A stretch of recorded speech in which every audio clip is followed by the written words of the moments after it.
ભાગેડું લગ્ન બંધ થવા જોઈએ એમને?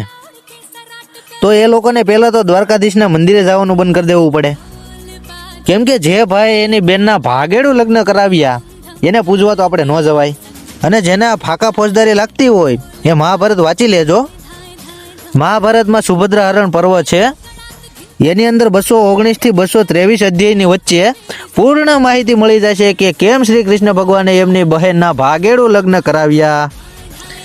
અને આ લોકો જેના ભાગેડું લગ્ન કહે છે એને શાસ્ત્રોમાં હરણ લગ્ન કહેવામાં આવે છે. શું કહેવામાં આવે છે? હરણ વિવાહ. અને જેને આ વાત ખોટી લાગતી હોય કે એવા વિવાહ ક્યાંય ન હોય તો એને પણ જવાબ દઈ દઉં. મનુસ્મૃતિના 3 અધ્યાયના 20મા શ્લોકમાં 8 પ્રકારના લગ્ન છે. કેટલા? 8. અને એના 23મા શ્લોકમાં ચોખ્ખું લખેલું છે રાક્ષસ વિવાહ, હરણ વિવાહ, જેને આજની સમાજની ભાષામાં ભાગેડું લગ્ન કહે છે આ લોકો, એ માન્ય છે. રાક્ષસો ગંધર્વશ્ચ ક્ષત્રિયશ્ચ પ્રશસ્યતે,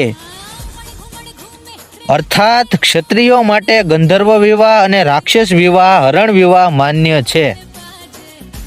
અને જેને ગંધર્વ વિવાહમાં ટપ્પો ન પડતો એને કહી દઉં, જે પુરુષ અને સ્ત્રી એકબીજાની સાથે પ્રેમથી એકબીજાની મરજીથી વિવાહ કરે તેને ગંધર્વ વિવાહ, પ્રેમ વિવાહ કહેવામાં આવે છે.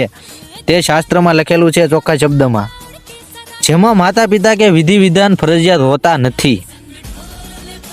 અને ભારત સંવિધાનના આર્ટિકલ 21માં તો ચોખ્ખું લખેલું છે કે દરેક વ્યક્તિને પોતાનો પાર્ટનર એની મનપસંદ વ્યક્તિ એની મંજૂરીથી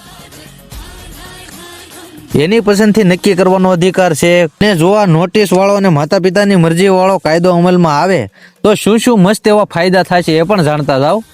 છોકરો છોકરી જો એકબીજાનો યુઝ કરે છે તેમાં વધારો થાય છે. છોકરી છોકરો એકબીજાને પછી આરામથી કહી શકશે કે મારે તારી સાથે લગ્ન તો કરવા છે પણ ઘરવાળા નહીં માને. સુસાઇડના કેસમાં વધારો થાય છે, ક્રાઇમમાં વધારો થાય છે. માતા પિતા તેમના દીકરા દીકરીને જબરદસ્તી પ્રેમથી ધમકાવી જેમ મનાવી શકાય છે તેમ મનાવશે. જો નહીં માને તો મારી પણ નાખશે.